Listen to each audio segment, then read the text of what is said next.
through her entire ancestral Her tree. ancestral family tree? Starting at the root. Iris. Why not just kill in any order? Because, okay? Death's cleaning up this mess and it's doing it by the books. Only it won't be so easy.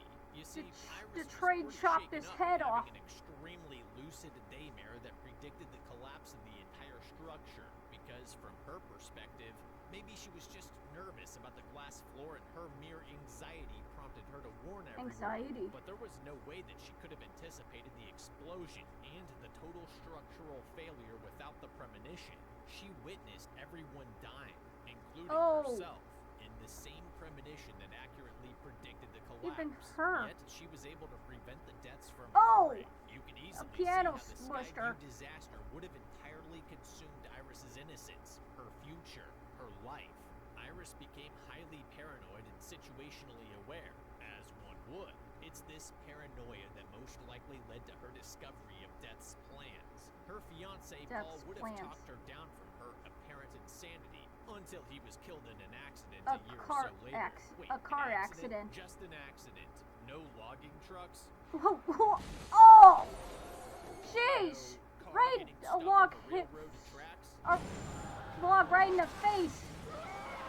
Whoa! No dudes in Explosion. Dodge Chargers towing a corrupt Brazilian drug lord's vault through the city streets. Oh! Whatever. It was Paul's death that caused Iris to look into the later demise of anyone who she had saved that night. This would have revealed a pattern of freak accidents and deaths which occurred in the same order that those in her premonition died. In order, further evidenced by the fact that she and the little boy named William Bloodworth were the last to die in her premonition, and they hadn't been hunted or killed yet. Iris sought out Bloodworth right in the mouth. Jeez. Eventual reclamation, and she That's a terrible way to die. Together, they managed to stay ahead of Death's elaborate Oh, the cinema. for decades. In that time, they began researching everything: patterns, freak accidents, other cursed survivors, and anyone who managed to break the curse for good. Here's what they learned. You can hide for years, maybe even decades, but eventually death just stops playing games and gives you something slow, like terminal cancer, which is exactly what happened to both Iris and Bloodworth. If you kill someone else, you inherit the time that they had left. Though there's no timer on their arm? Even if you kill an infant, you don't know if that infant was fated to die from SIDS the next week. So this is a highly unreliable method that's far too risky unless you commit mass murder. Just saying, it is an option. Now for the big tamale. Independence Day. Bloodlines, and you're revived before brain death, you break the chain, which seems a bit careless on Death's part. Really, a person's heart stopping is your criteria. Bro, humans have ubiquitously been restarting heartbeats since the 50s. Maybe it's time to update the full brain death. Anyway, Kimberly Corbin is the only known case falling where brick this takes worked. life of a Flight 180 survivor. New life for a drowning victim? And for decades, there's been no sign that Death ever resumed hunting her or anyone else from the Route 23 pileup. Tragedy on Highway Her case 73. is the only real proof that the curse can be broken. However, this isn't some up, down, left, right, left. Super Tina used to worry about bad breath. Oh, wait. Now, whirlwinds. That looks like a controller of a Super Nintendo Entertainment System, or SNES. Code. There is a serious catch. According to Bloodworth, if you fuck with Death and lose, things get very messy. By messy, he means the death won't just stick to the chain. It'll start taking collateral, killing people who were never meant to die. We know Bloodworth was well aware of Kimberly's case, what she did, how she died, how she was resuscitated, that death seemingly left her alone afterward, and that there was no messy retaliatory collateral. He absolutely would have shared that with Iris, which begs the question, why didn't Iris attempt the same thing with the help of Bloodworth?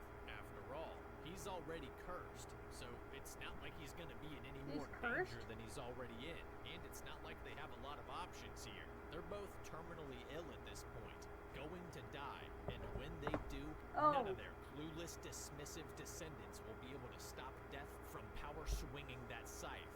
Besides, Both Jeez. your terminal illnesses could very well be sent into remission by exploiting this loophole. I mean, you both have been successfully hiding from death all this time, and both came down with a terminal illness.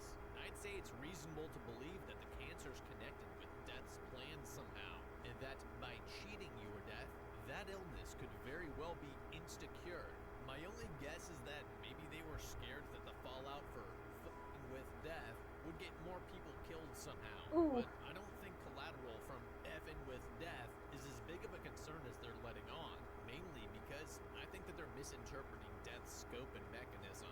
Later in the movie, Eric, who actually isn't one of Iris's descendants because he was born out of an affair, tries to help Bobby, who is one of Iris's descendants, cheats death by triggering his peanut allergy in a hospital where he can be revived immediately. Eric's act of deliberately helping Bobby to cheat death led to him getting Not fully everybody's level lawn allergic to chair peanuts. inside of an MRI machine. Power level warning. Oh! Jeez. Bobby, while still Jeez, choking horrible on way his to Reese's die. Pieces, caught a vending machine coil straight through Oh. the brain. A magnetic. Oh, First son of. level logic Jeez. would suggest Right in that the simply head. helping someone cheat death extends the curse to the Good Samaritan. A But powerful going back to magnetic what force? Bloodlines said, if you fuck with death and lose is the crux here. Had Eric and Bobby not taken 10 whole minutes to concoct their plan in a room housing a goddamn high-powered MRI machine, An it might have MRI? worked. The curse might have been broken, but they lost because they were idiots who It's tried supposed to cheat scan death your while head. standing in a figurative minefield where 100 different things could go wrong. It took their sweet time doing it. While they Ooh. definitely should have known better at this point, considering this occurred after Bloodworth himself gave them this advice, whoever designed that MRI machine needs to be sued.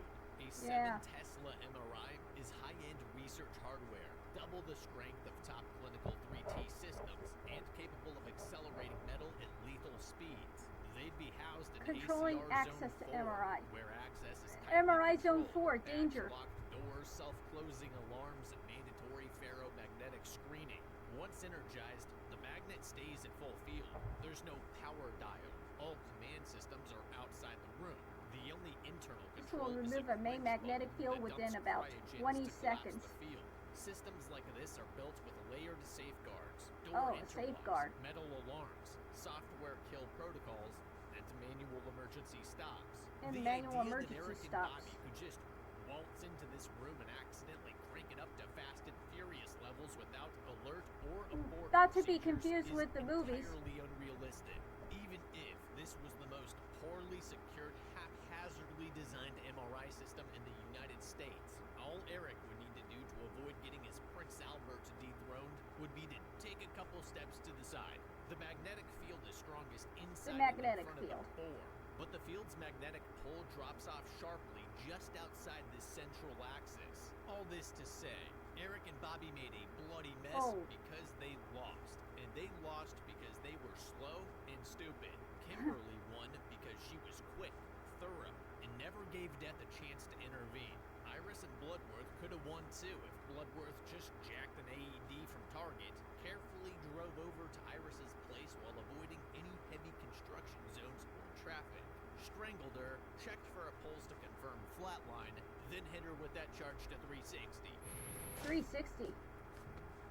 Obviously, he Oh. could be a bit more thorough than that, but you get the point. After which, Iris could do the same Z's to him, and all this would be done in the safety of the hell trap that she calls her sanctuary from death. Honest to God, I have no idea what Iris is thinking here. The cabin that she's been holding up at is littered, filled with sharp objects Oh, and debris that death that's could a use terrible kill her way to with. live in What's a the point of all the house spike like that? traps? Death is immaterial, and obviously It's death wouldn't be from stopped by such from the Bill and madness. Ted movie Does she think sequel. death is going to conjure up a wave attack of fish Is people? that Jack I don't Black? know. Maybe it's to prevent an Amazon driver Amazon from tossing Prime. a box full of mercury fulminates Walter onto her front White. doorstep. But in that case, she could have just as easily made a sign out of cardboard that says she shoots Amazon drivers Access on has sight. been denied. Death Private needs property. things to No manipulate in order trespassing. to remove your existence Water. from the timeline. By removing as many things as possible, you mitigate its ability Oh. to scheme and influence. Isn't that A from the controlled first Final access added Destination room with a movie? non-cursed person delivering you prepackaged food and supplies about the complete opposite of where you'd want to stay while figuring out how to beat death. No chance that she actually survived this long living there. In any case, Iris tries to warn her family by constantly sending them obituaries and pictures of dead bodies. Naturally, they all thought that she was a complete psycho. I'm not really sure how she could have more effectively convinced them, besides presenting a clear pattern to the deaths, along with proof of the sheer number of freak accidents that contributed to these deaths. Maybe she could have had Bloodworth come in and corroborate her story, being one of the survivors whose mom would have been taken by death relatively soon after the Skyview incident.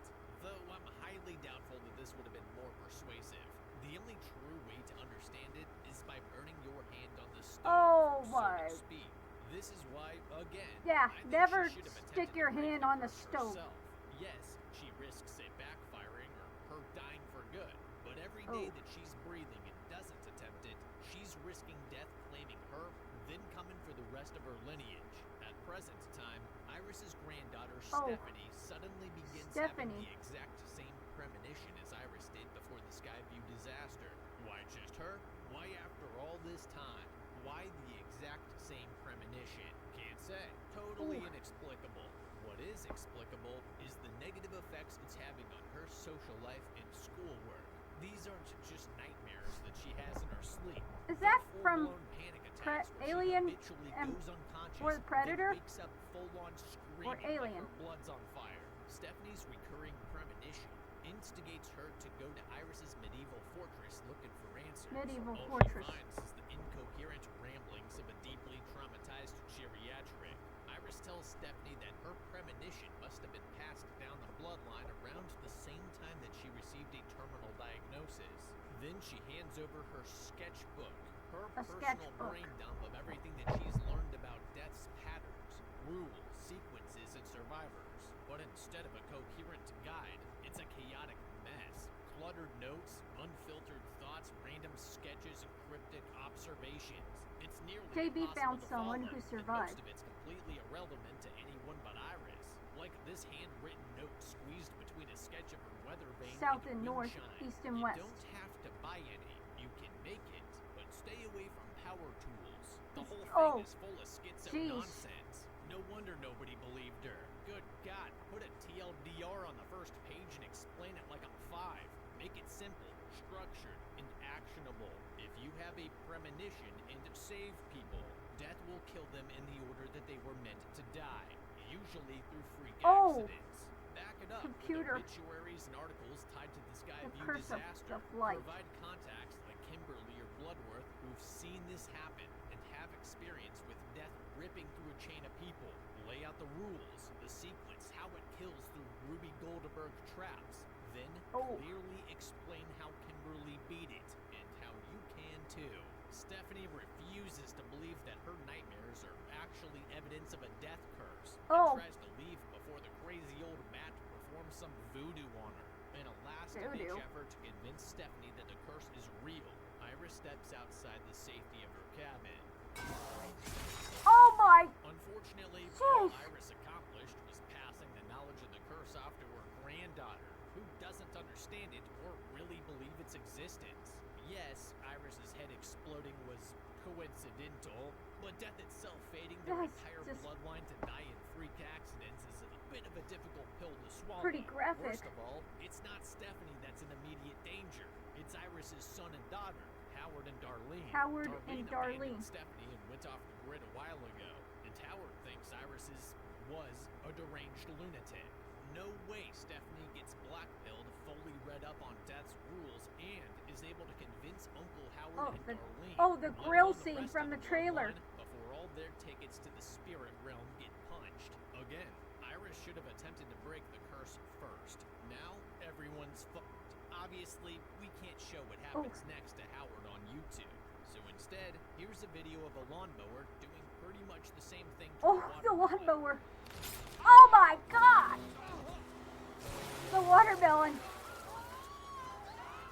Oh!